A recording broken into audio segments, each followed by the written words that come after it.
and welcome to week 2 of DEN 200. So this week we're going to be learning about a few different things, but we're going to start with principles of cavity design. So, basic cavity preparations. When preparing a tooth for a permanent restoration, the dentist needs to have basic knowledge, not a basic, extreme knowledge about the direction of the enamel nut rods, the thickness of the enamel of the tooth they're prepping, the body of the dentin, size and position of the pulp, the crown of the tooth as it relates to the gingival tissues. Terminology. So an understanding of the terminology of a cavity prep will help you to know which dental instruments, dental accessories, dental materials, anything that you need to have ready at all appropriate times throughout the procedure. So cavity preparation is the process of removing diseased tooth structure while leaving healthy tooth structure for the tooth to maintain a restoration. So we're getting rid of all of the decay and diseased areas to be able to place a filling that is going to then allow the tooth to function as normal. There are basic components to all cavity classes. So each tooth has walls for their cavity preps, which is a vertical or horizontal surface within the cavity preparation named for the surfaces towards which it faces or for a structure it approximates. So as you can see in the picture to the side, there are some external walls, the distal, the facial, the lingual, the gingival wall. And then there's also some internal walls, such as the pulpal wall or the axial wall. So then we have cavosurface. They are cavosurface margins. They are the uncut tooth structure adjacent to the cavity preparation. And then we also have line angles, which are lines formed along the junction of two walls or of one wall and the cavosurface margin. They are named according to the walls and surfaces involved. So next we have point angles. So a point is formed by the junction of three walls within a cavity prep. They are named according to the three walls involved. Retentive features include grooves, pits, or prepared areas in the dentin along the line angles or point angles of the preparation to enhance the mechanical retention of the restorative materials and named according to their location. So initial cavity preparation. Outline form is the design and initial depth of sound tooth structure. Resistance form is the primary shape and placement of cavity walls. Retention form is to resist displacement or removal. Convenience form is accessibility in preparing and restoring the tooth. Then final cavity preparation includes removing any enamel, diseased dentin, or old restorative material, or a combination of all three. It also includes inserting additional resistance and retention notches, grooves, and coves, anything that's going to help that restoration stay in place for a long time. And then it also includes placing protective dental materials such as linings, bases, any desensitizing materials, or bonding agents. So next we're going to be discussing caries classifications. So dental caries, which is also known as decay, can occur anywhere on the surface of the clinical crown of a tooth. Dental plaque, which is essentially bacteria, and sugars from refined carbs form acids that then begin to destroy tooth structure. There are different kinds of caries. There can be pit and fissure caries or also smooth surface caries. So one way to classify caries is, again, based on these two different ways, pits and fissures or smooth. So pits and fissure caries include enamel defects that result from the incomplete fusion of enamel in the developmental stage. So when you're looking at the occlusal surface of a posterior molar, we'll say, and all of those grooves are in there, similar to where we'd place sealants at, that is a really prime area for people to get cavities in because that enamel is not fully fused together. It almost creates a little crater there and bacteria gets stuck in and it's very hard to brush it out. So a very common place for caries to develop is in those pits and fissures.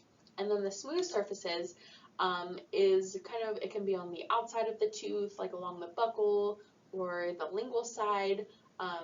It's not anything that has to do with incomplete enamel. It's just because the tooth wasn't essentially kept clean and plaque and bacteria build up there over time and just start to eat away at the enamel. So G.B. Black developed a caries classification system a long time ago that is still used today. He is one of the founders of modern dentistry in the U.S. and is actually known as the father of operative dentistry. So, it uses Roman numerals to classify the types of caries. So there's class 1 through 5, and more recently there is a 6th classification as well that's been developed. So as you can see in the picture here, all of the classes that we typically use. So class 1 restorations are carious lesions that are located in the pits and fissures of the occlusal, facial, and lingual surfaces of the posterior teeth and on lingual surfaces of anterior teeth. So class 1 is going to be on the biting surface. More than one class 1 lesion may be present on the same tooth, especially for like molars, we'll say. There could be 2 separate class 1 lesions on the mesial and the distal. So if the lesions increase in size, the ridge is then destroyed as they meet kind of in the middle, and then it becomes just one large class 1 lesion. The following surfaces are involved. So occlusal pits and fissures of premolars and molars, buccal pits and fissures of mandibular molars, lingual pits and fissures of the maxillary molars, and lingual pits of maxillary incisors, which is most frequently in the pit near the cingulum. Class 2 restoration. So a class 2 is the extension of a class 1 into the interproximal surfaces of those posterior teeth. So it can start as a class 1, or it can just totally be solely interproximal and not really involving the occlusal at all. When they are small, they may only be detected with a radiograph because we typically can't see interproximally, especially if there's another tooth adjacent to it. So a lot of the times we're finding these cavities through radiographs. And the following surfaces are involved. So 2 surface restoration of posterior teeth, 3 surface restoration of posterior teeth, multi-surface, so 4 surface or more restorations of posterior teeth. Class 3 restorations, they affect the interproximal surface of incisors and canines, so anterior teeth, but they do not involve the incisal edge, no biting surface. They begin on the smooth surface area just gingival to the contact area. And these lesions must be prepared from the facial or lingual sides, and dentists usually select the best approach that preserves the tooth structure and aesthetics the best. So ideally with these, if you can access them from the lingual, that's typically preferred because then it's not going to affect aesthetics as much from the front. Class 4 restorations. So these are located on the proximal surface of anterior teeth and involve the incisal edge. So very similar to class 3s, but now we're getting that biting surface incisal edge involved. So can be the result of a class 3 that has progressed in size or by the result of trauma. So you'll see this a lot in kids who are playing sports and may chip a tooth that way, or fall off their bike, or jumping on the trampoline. Trauma that's involved, or even people who bite their fingernails or are biting into something hard and their tooth just breaks. So again, very similar to class 3s, but now we're getting that biting edge involved. And then we have class 5 restorations. So these are located on the gingival third of the facial and lingual surfaces of anterior and posterior teeth. They are classified as a smooth surface restoration. And then these lesions can occur at the gingival third of the facial or lingual surfaces of any tooth. They can also occur at the root of the tooth near the CEJ. And then this newer classification, class 6 restorations, involve the cusp tips of posterior teeth or only in the incisal edge of anterior teeth. These are not very common because those are kind of awkward places to get caries at, which is why it's kind of a newer classification. Like, it's not seen very often. I've maybe seen it on 1 or 2 patients in my whole career, and sometimes it's just from like from grinding, and then decay gets in there. Sometimes I'm just honestly not sure how it occurs because it's in just such a unique location. So then we have minimally invasive restorations. So sometimes if decay is present just solely in the interproximal area and it's not involving the occlusal much at all, obviously we still have to access that interproximal area and go through the occlusal portion, but sometimes we don't need to take that whole occlusal out if the decay is not there. So this is a very conservative preparation, and oftentimes it's called a tunnel or a slot prep.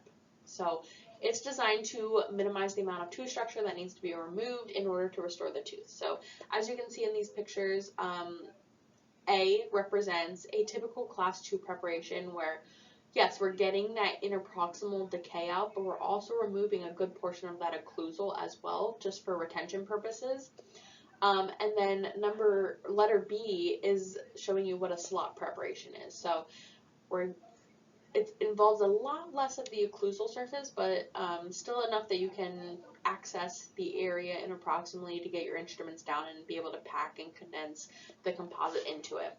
And then letter C is showing a tunnel preparation where it's kind of going at an angle to access the decay, but still it's very conservative in regards to preserving tooth structure. So some doctors love doing these, some refuse to do these. I have noticed that more often it is slot preparations that are failing compared to like normal restorations.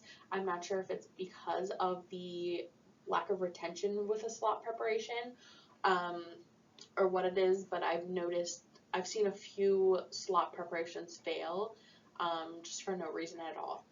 So just something to keep in mind. But again, some doctors love doing these, so obviously it works for them very well. But you may just see these depending on what doctor you work for. Just something to keep in mind. It's done basically the same as a normal restoration. You just have to make sure that you have instruments small enough that you can still condense appropriately without as wide of an opening as with a traditional preparation. So let's talk a little bit more about these tunnel preparations. They were developed to avoid the removal of the marginal ridge when placing a filling. They're not very popular. I've honestly have never placed a tunnel preparation filling. Like I mentioned, I have placed slot preparation fillings quite a few times. Never have seen or come across a tunnel preparation. The textbook said they're not usually taught in academic settings for the dentist and are seldom used. So why are we talking about them? Not sure. But in case you ever come across one, it'll be helpful to recognize and understand exactly how to place these fillings. So the steps to placing a filling if there is a tunnel prep. We want to inspect the preparation to visualize the extent of the margins, especially interproximal. We need to see exactly where this tunnel prep is starting and where it's ending in the tooth. Next, we want to place a matrix band and ensure that it's going to reach that interproximal portion of the tunnel. We need to wedge the matrix band to ensure adequate adaptation. We need to place the restoration in very small increments and making sure to condense a lot so there's no voids present. Extend the curing time to assure complete curing. With that curve, it can sometimes be hard to get proper curing. Remove flash once the matrix band is removed, and then finishing can also be hard because of the location of the exit of the tunnel prep. So sometimes you may need to use like a finishing strip to get down in there. Now, slot preparation is going to be a lot more common. Again, developed to minimize the amount of natural tooth that is needed to be removed. They're usually reserved for older patients that are past the cavity-prone years, and they frequently do not have an occlusal step. It's usually just one fluid box straight to the cavity. The steps, though, are the exact same as a tunnel prep's placement. So again, we're going to inspect the preparation to ensure that we know where it's going, the extent of the margins. We're going to place a matrix band, wedge it, place the restoration in small increments, extend the curing time, remove flash. Finishing can be a little difficult sometimes. Essentially, it's just like placing, though, a class 2 that involves the occlusal surface. It's not much different, just a smaller area and less work you have to do. Just make sure you're bonding really good because that occlusal surface isn't involved as much, the retention can be a little off, so making sure you bond appropriately to hold that in there is really important. So next we're going to be discussing moisture control. So what are the advantages of a dry operating field? A dry operating field is essentially everything when placing a filling or doing any kind of restorative work. We need the teeth to be dry at all times, not contaminated with blood or saliva, so that everything can appropriately bond and the patient doesn't have any future issues. So advantages include better visibility to the area being restored, clean and dry cavity walls, development of full properties in the materials being used, which may be inhibited if moisture is present. It also allows for easier access to cavity walls in the placement of liners, bases, and restorative materials. And isolation techniques should, 1, isolate the clinical crowns of the teeth. They should retract and control the soft tissues, including the lips, cheek, and tongue, and offer limited gingival retraction as well.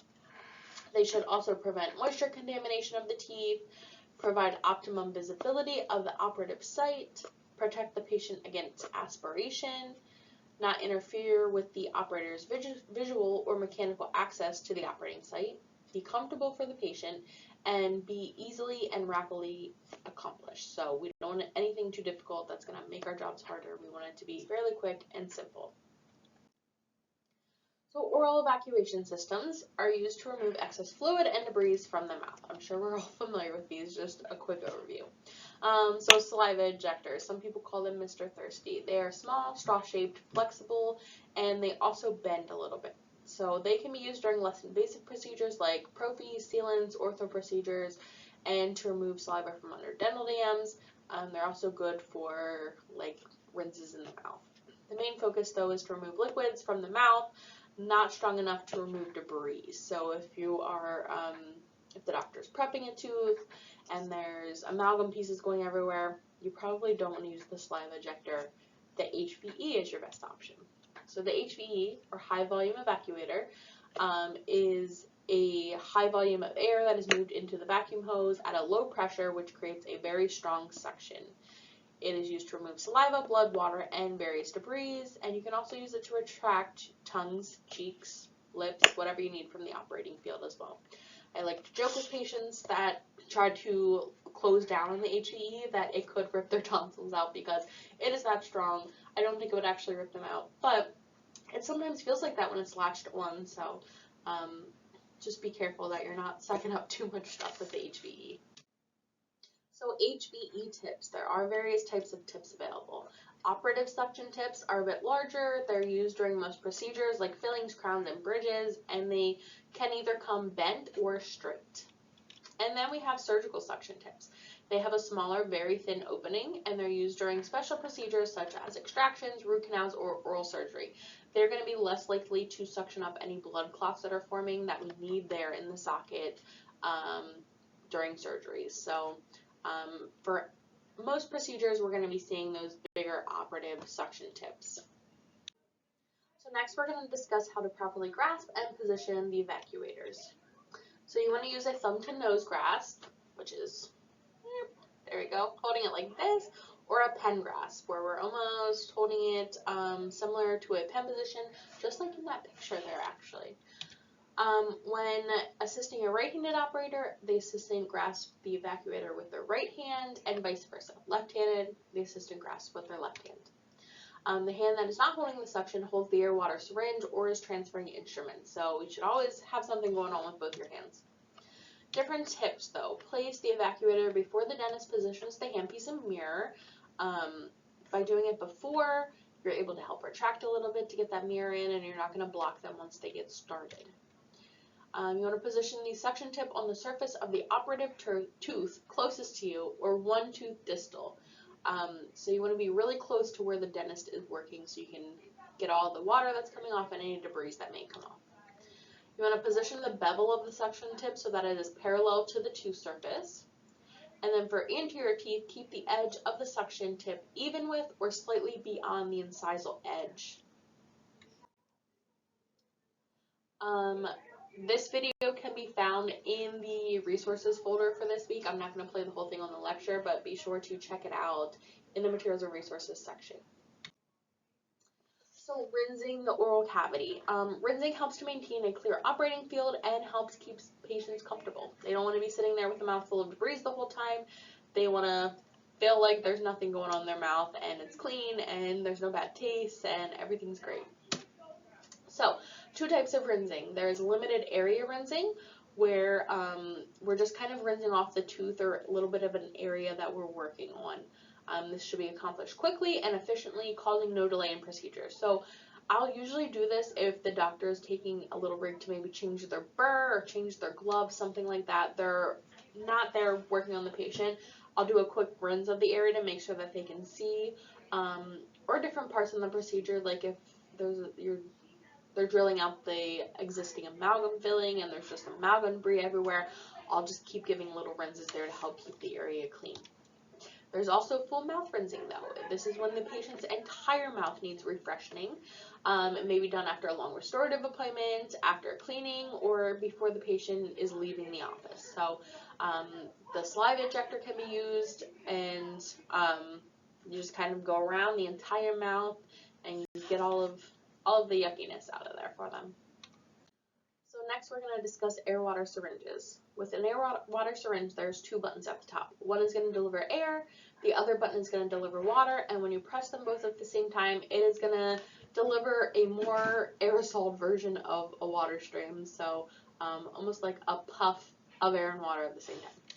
So guidelines for using an air water syringe. You want to direct the syringe tip towards the tooth being treated, obviously, so you're not getting your doctor in the face or yourself in the face. Point it directly where you want it to go. You want to keep a close distance between the area that you are spraying and the syringe tip. So being too far away from the working site can create a lot of aerosol and splatter and unwanted debris going into the air. So even keep your HVE or saliva ejector nearby as well. Use the air on the mouth mirror continuously when indirect vision is involved. So if the doctor is viewing a tooth on the top and also using the handpiece with lots of water, you want to be drying off that mirror so that the dentist can see properly. And then when you hear the handpiece stop, it's a good time to rinse and dry the site. And then when completing a limited area or full mouth rinse, move the tip throughout the mouth while spraying the area.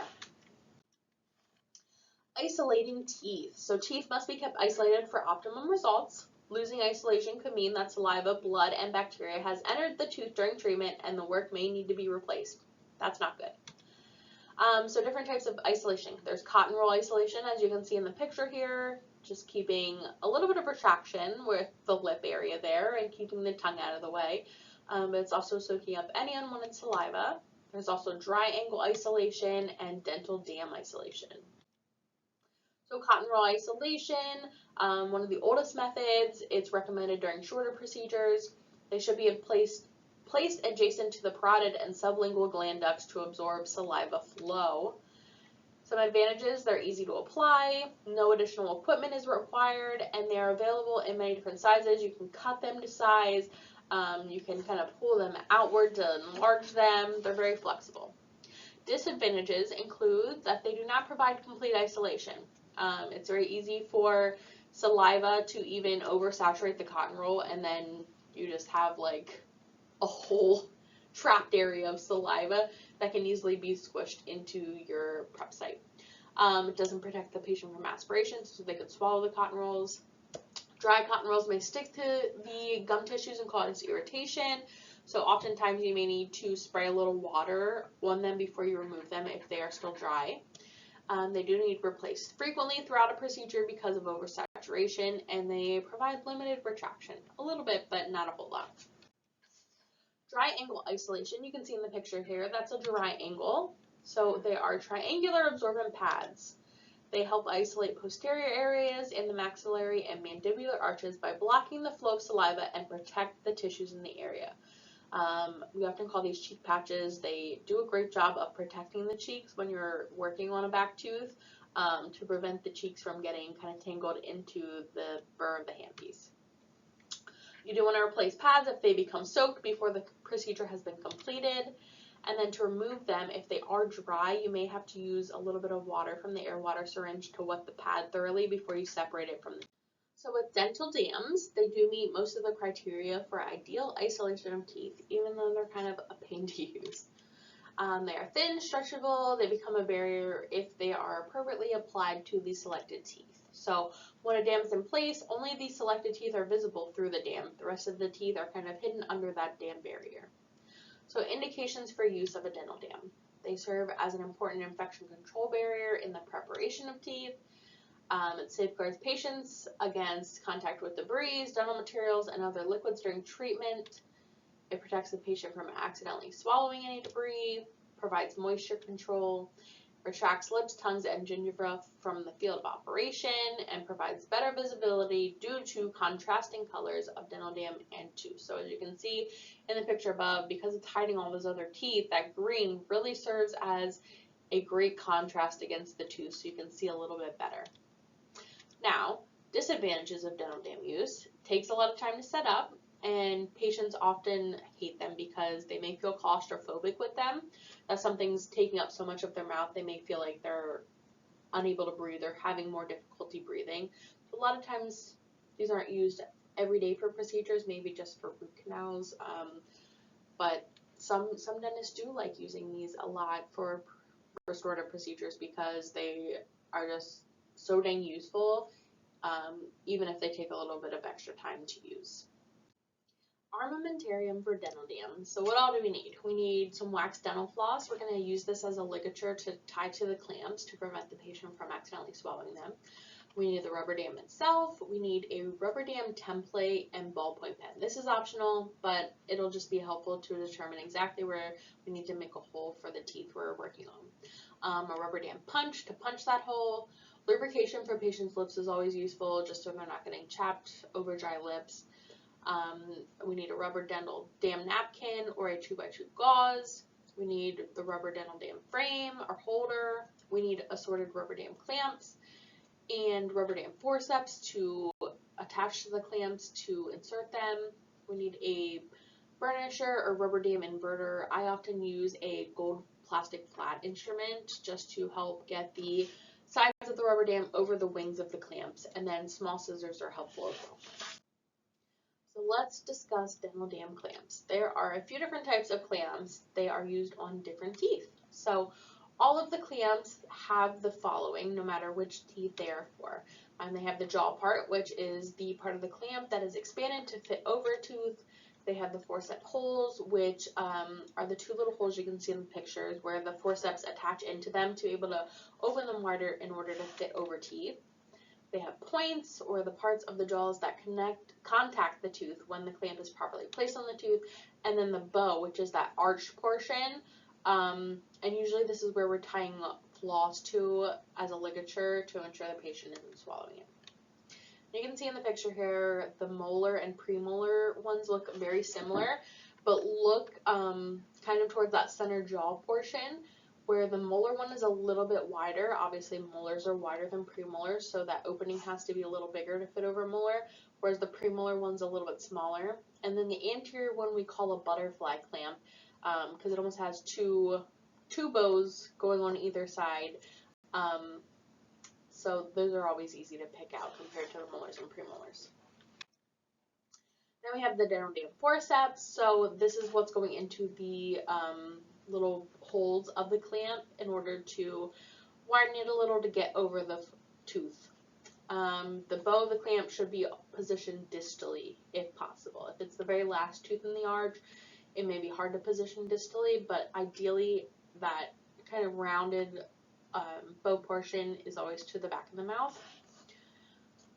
And then when the forceps handles are squeezed together, the locking ring slides towards the handle, and the jaws of the clamp will remain open, maintaining the clamp and the forceps. So if you're trying to then close the clamp again, you have to slide that little bar back up to the top in order to be able to close it.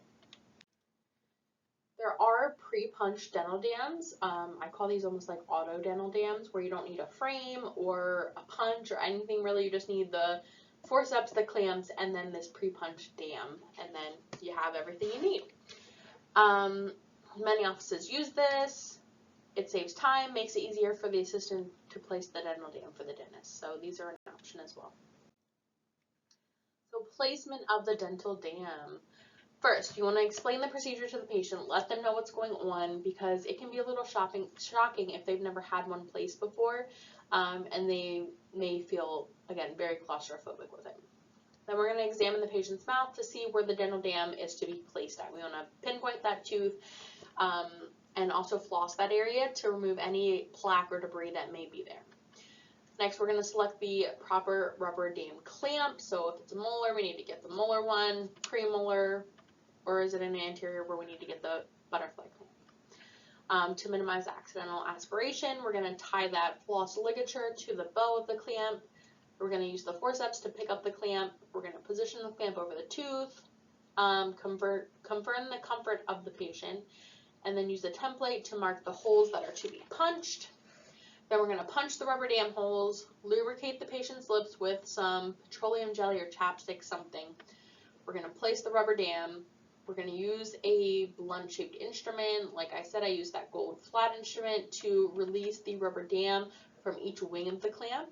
And then we're going to expose the remaining teeth, place the frame with the concave side of the base towards the patient, stabilize the dam by ligating the tooth farthest from the clamped tooth. So this seems like a lot of information, but we're going to go over this in lab on Saturday, so don't freak out yet. So then removing it is pretty easy as well. So we're going to first protect the patient's eyes in case anything flies off of there like a clamp. We're going to remove any pieces of rubber dam or floss used for ligation with scissors and pull the ends through the embrasures. We're going to grasp the dam and pull it in a facial direction to enlarge the hole and allow access for the scissors. You then want to cut each interdental septum with scissors. And we're going to cut the rubber between each of the teeth, use the forceps to remove the clamp and simultaneously remove the dam with the frame. Remove the rubber dam napkin if it was used. Caution the patient not to bite down on occlusal or incisal restorations, especially if the occlusion is not correct yet. We're going to check that all the rubber dam material is removed. Use dental floss or an explorer to remove extra pieces that may still be in there. And then be prepared to offer the patient a paper towel or a mouth rinse, something to wash out with at this time. Before that occlusion is evaluated. So again, this video I'm not going to play for the lecture, but it is in your materials and resources section, how to place a rubber dam. So be sure to review that before lab. Next, principles of instrumentation. So each instrument has three basic parts. There's the working end, which is what we're using in the mouth or whatever we're using that provides the function. Then we have the shank, which is going to connect the two ends together, and then the handle, which is what we're going to hold. So there are compactors, which are used to condense or adapt amalgams, composites, temporary materials into cavity preps. They're usually double-ended. Amalgam compactors, which are also called condensers, have a diamond or a round shape to them. So as you can see in this picture here, that flat surface on the very end, that working end, is going to be good for pushing the materials down into the cavity prep, ensuring that no voids are present. There's also composite compactors, which are spatula-shaped and have a narrow nib-shaped working end. So more like this. They're great for adapting composites in there. And then on that reverse side where there is a ball burnisher or an acorn burnisher, it's good for shaping the composite as well after you condense it. Then we have carvers. So carvers are used to remove excess amalgam, composite, or temporary filling materials from the preparation and helps to contour as well.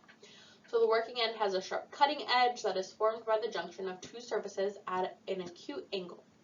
There are many different sizes and shapes of carvers. So an example in the pictures there, on the top is a cleoid discoid, can also sometimes be reversed discoid cleoid, I've seen it either way. And then at the bottom there is an example of a Hollenbach carver. Then we have burnishers. So burnishers are used to rub and smooth amalgam after it has been placed in the cavity prep, can be single or double-sided. Working end can have a round football or blade shape. No sharp edges or points, so it won't cut or scratch the amalgam.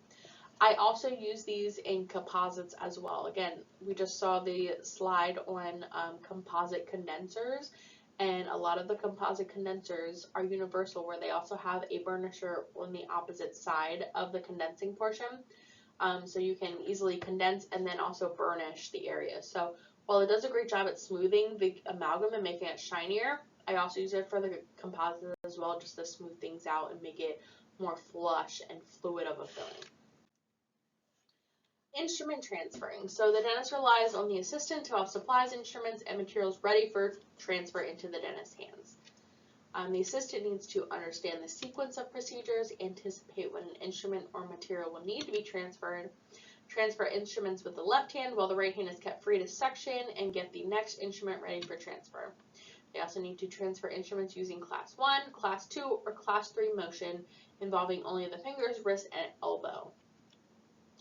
And then we want to place instruments in the dentist's hand firmly, so if they know it's in their hand without needing to look away from the patient's mouth. They should feel that the instrument is placed into their hand.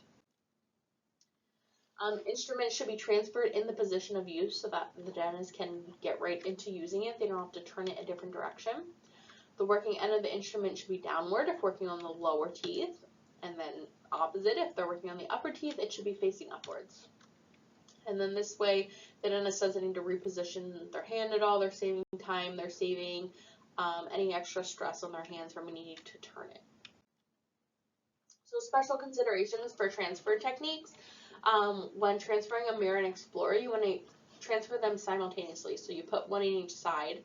For a right-handed operator, you want to put the explorer in the operator's right hand and the mirror in their left hand. So it's kind of a single pass with both instruments at the same time. When transferring cotton pliers, you want to deliver them to the operator while pinching together to avoid dropping whatever item is being held by the cotton pliers. So if you have a cotton roll in there, you want to hold the side with the cotton roll and then give the opposite end to the dentist so that when they grab it, they're holding the end they need to hold and can still pinch that cotton roll in place. And then for hinge instruments, you want to hold them at the hinge with finger openings pointed towards the dentist so that they can easily just put their fingers in and grasp it. So there's a few different grasps when grasping instruments. The pen grasp is when you're holding it the same as a pen or a pencil. The palm grasp, you can see in the middle there, it's just held with the palm, and then the palm thumb, you're putting your thumb in that upwards position to help stabilize it a little better.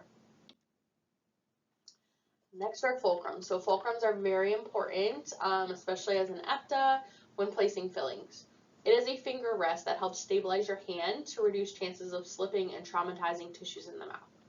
Your fulcrum should be positioned on the same arch that you are working on, ideally on the facial or lingual of the tooth you're working on. Tooth surface is going to be the most stable and firm support for your hand, but sometimes you can also get away with using the cheek or lips or other nearby teeth as well. Avoid using soft tissues as much as you can, but sometimes it's necessary depending on what you're working on. When firm pressure is needed, such as when you're condensing amalgam, then firm pressure is then placed on the fulcrum as well. Next we have adaptation. So adaptation is the relationship between the working end of the instrument and the tooth surface. Generally, amalgam carvers are positioned with the part of the instrument on enamel adjacent to the restoration and part on the restoration itself. This provides a rest or support for the instrument and a guide for the carving procedure. This also prevents cutting too deep into the amalgam and helps the operator achieve correct contours. So we essentially want to have part of the instrument resting on the tooth, and that very tip of the working end is used to whatever you're doing. If you're contouring, carving, whatever, you want to use that very tip of it to do that. We have activation. Activation is the movement of the instrument. Once the working end of the instrument is correctly adapted, it needs to be moved across the restoration. So there's two ways to activate. One is by moving the hand, wrist, and forearm in one unit, keeping the finger rest. Or you can also flex the fingers back and forth, but that can lead to muscle fatigue and cramping as well. So we try to want to keep the wrist and forearm and hand all in one motion, instead of just using your fingers. And then this week we're also going to discuss briefly temporary crowns and bridges so that you can complete your crown and bridge competency in lab classes. So making a temporary crown. Once the tooth is shaped for the crown, temporary material will be added to the tooth in the overimpression and placed back into the patient's mouth to harden. Typically, it takes 1 or 2 minutes for the material to harden, and you can squeeze a little of the material onto your tray. That way you can test it throughout and see if it's set yet. Different shades are available, so make sure you're picking the right shade for your patient. So next, let's discuss some issues that you may come across when making a temporary crown or bridge. If you come across any occlusal errors or voids in the temporary, you can trim away any tags, and then you can either put a little extra temporary material in there, or sometimes I even use a little bonding on the temporary only, not the patient's tooth, and then just add a little bit of flowable composite and cure that to kind of seal that void or air bubble. If your temporary is locking onto the restoration and keeps breaking when you try to take it off, there may be an undercut present in that area, and the dentist may need to adjust their prep a little bit more in order to get a temporary off that isn't going to break there. Any marginal discrepancies, like in the photo there, you may need to reline it with more material and then set it back onto the prep tooth again to allow it to set. There is a video for making a temporary crown. Again, please view the video in the materials and resources section of this week. Now, temporizing a bridge is very similar to temporizing a crown, but there are 2 different instances with bridges that can kind of change the way that you make the temporary. So if the pontic tooth is already missing, it's been extracted already, you may want to put some wax or expired composite to make a mock tooth before the overimpression is taken.